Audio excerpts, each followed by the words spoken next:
listening to The Mark Cox Show. Find everything Mark Cox at 971talk.com/Cox. Disguised attempt to grab money for the Green Party, grab money for the environmentalists, and at the same time attempt to delegitimize Donald Trump's election. I could listen to Stuart Varney all day long. Can I just tell you that? I love that accent. Speaking of little Led Zeppelin you let in with there, I read today, and I don't know if it's true or not, that Guns N' Roses is going to make a St. Louis stop. Did you see it? Because Church heard that too. We just don't know when or where, right? I haven't heard anything yet. But didn't they say they were going to do that last year, and then they were like, yeah, but kidding. they claimed that all the venues were filled up. They're not going to go back to Riverport because of the problems they had there once before. So what problems? I'm joking. I know you're young, but I'm sure you've heard of that one. All right, we're going to get back to more of this information on this Charlotte shooting. Mike, Jim, hold the line. I've got a few lines open at 314-969-9797. But as I said a few minutes ago, there is a push underway for a recount up in the state of Pennsylvania now. All of this is being pushed by Dr. Jill Stein and the Green Party. Fox News Radio's Jon Decker joining us right now, covering this story as the recount gets underway in at least 2 states. John, how are you? Hey, I'm well, Mark. How are you? I'm doing well, thank you. Are they? Yeah, so you go right ahead. They're starting hand counting in where Wisconsin, correct? Well, if Fox's reporting is correct, the judge has actually rejected Jill Stein's request for a hand count in Wisconsin. There is a recount going on there. It's going to cost a considerable amount of money, but Jill Stein, as you know, has raised millions of dollars in this effort. And meanwhile, she's requested a recount in Pennsylvania, but there's no evidence of fraud. There's no evidence of fraud in Pennsylvania, no evidence of fraud in Wisconsin, no evidence of fraud in Michigan, and she's raised a ton of money for this, and I think it obviously ultimately goes into the coffers of the Green Party and obviously elevates the stature of Jill Stein. Yeah, I thought she handled that question very lawyerly yesterday when she was asked by one of the journalists, I think maybe Anderson Cooper, what's going to happen to the money if there's any left over? Well, we'll deal with it however FEC guidelines say we have to. Yeah. Well, I'll tell you the way FEC guidelines tell you can do this. When John McCain had money left over from his campaign, he started a foundation, and it's a worthwhile foundation, I might add. And he started the McCain Institute through Arizona State University, a very worthwhile institution.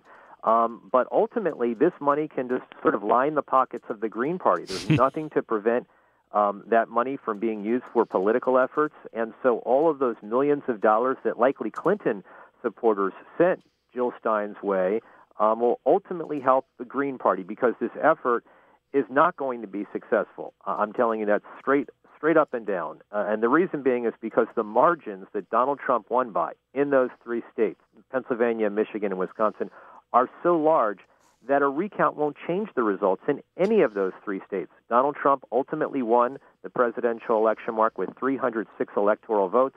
He's going to be sworn in as the 45th president of the United States on January the 20th. And there's nothing at all that these recounts can do or will do to change that. John, as part of your reporting, have you looked into what happens if because there's a legal challenge or something like that, they don't get the recounts finished by the time the Electoral College meets? I've heard varying stories on what happens at that point, that those elector votes just don't count, or how that works. Do you know? I believe what happens is the Electoral College voters meet on a certain date in December. And all of those electors, including the electors from those 3 states that have recounts underway, are obliged to vote on that specific day, regardless of whether a recount is still ongoing. My guess is that by mid-December, when they meet, this process will be over for all 3 states. And in Pennsylvania, I don't even know if that recount's actually going to go forward. She sued because she missed the deadline in Pennsylvania for a recount. So if that lawsuit is unsuccessful, I think it will be. That's a state that she cannot count on. And the other 2 states, clearly the margins are so large that I don't see this being reversed in any way. Very good. Jon Decker from Fox News Radio. Listen, have a great day. You too, Mark. All right. Thank you. Appreciate that. You heard it from Jon Decker's mouth. Even my own wife asked me this morning, could this recount actually make a difference? I mean, people wonder when you hear that there's a politician spending millions of dollars to get a recount in 3 key states in this election. It makes you wonder, is there any chance? Well, you just heard John say there's zero chance because the margins are too great. Even if Hillary Clinton picked up a few votes here or a few votes there, she wouldn't pick up enough. History has shown us in a recount to make a difference. And the secretaries of state in all of these states have said there is zero evidence of fraud or hacking or any of those things. And yet that's what she's feeding off of. That's what they've got Democrats all fired up in Pennsylvania. Listen to just the first part of this report from a CNN affiliate in Pennsylvania. Listen. A group of Northeast Township residents believe voter fraud or cyber attacks may have contributed to President-elect Donald Trump's win in Pennsylvania. They filed this petition in the Erie County Courthouse Monday, demanding a recount. It seemed like it was worth the effort to make sure that the count was done correctly. Yeah, this guy's an admitted Hillary Clinton supporter. So because Jill Stein missed the deadline, the only way to get a recount in Pennsylvania, there's 2 ways. One is to get the signature of at least 3 voters in all 9,100 precincts in Pennsylvania. So that's what that effort is about, right? Because they're still butthurt that they lost. And the other effort is they're going to have to go to court, which you just heard John refer to, and sue the state of Pennsylvania to try to get this decision reversed that it's too late for her to file for a recount. So they're going at it a 2-pronged attack right now. And even the guy at the Board of Elections up there,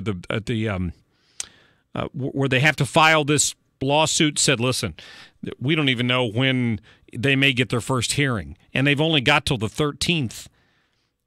That's when these recounts have to be done. So Jill Stein is just, what she's done is wasted a whole lot of people's time and effort and wasted a lot of money. And she's still going to, if this Pennsylvania thing doesn't go through, she's going to have a couple, $3 million still in the bank when this is all over with for the Green Party. That's what she's done. These people that contribute to this are suckers.